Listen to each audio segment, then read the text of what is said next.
This is what it's really like to enter rehab for substance abuse.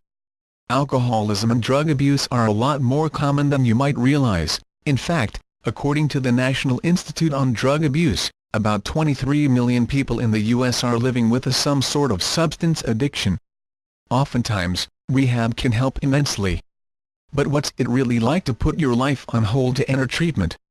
We spoke with one 27-year-old woman who just finished 45 days at the Hazelden Betty Ford Addiction Treatment Center in St. Paul, Minnesota for depression, anxiety, alcohol, and drug addiction.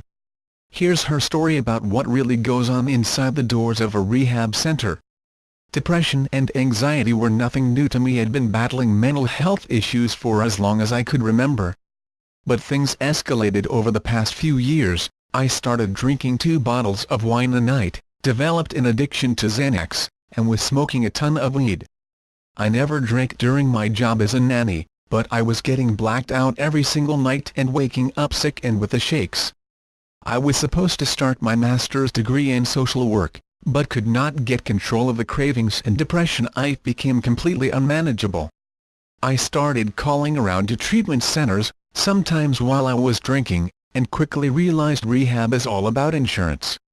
These places are insanely expensive. You're talking $40,000 a month without coverage. I literally don't know what people do who don't have good coverage or parents willing to cover high deductibles. I was privileged to have both and was accepted into a clinic in St. Paul, Minnesota. I packed up a few things from my apartment in Chicago, got on a plane, had one last night of getting trashed in a hotel room alone, and then a van picked me up to take me in. I entered the first phase of rehab, which is the medical unit where I detoxed. For 3 days, I wore a location monitor that beeped if I left the center. I was given detox drugs to make me more comfortable, and I was monitored for seizures, a side effect of alcohol withdrawal.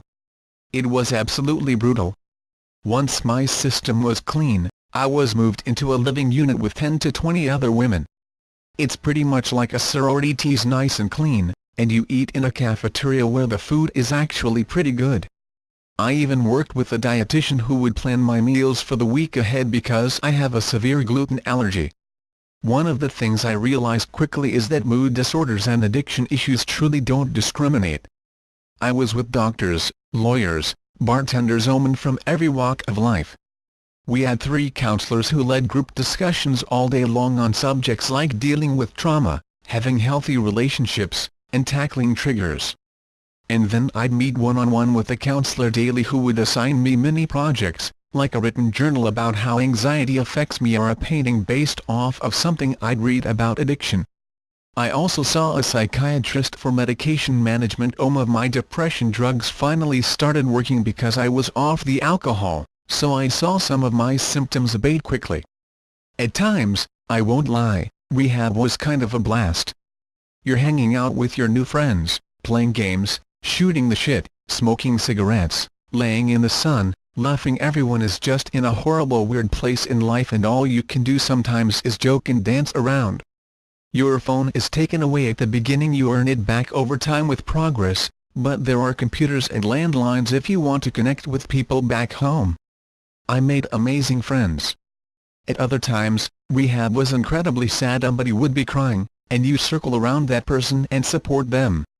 There were lots of mothers there, which was never easy to watch, and people who were back in for their 6th stay. I did well in rehab, well that my insurance wanted to cut me off before I was ready to leave.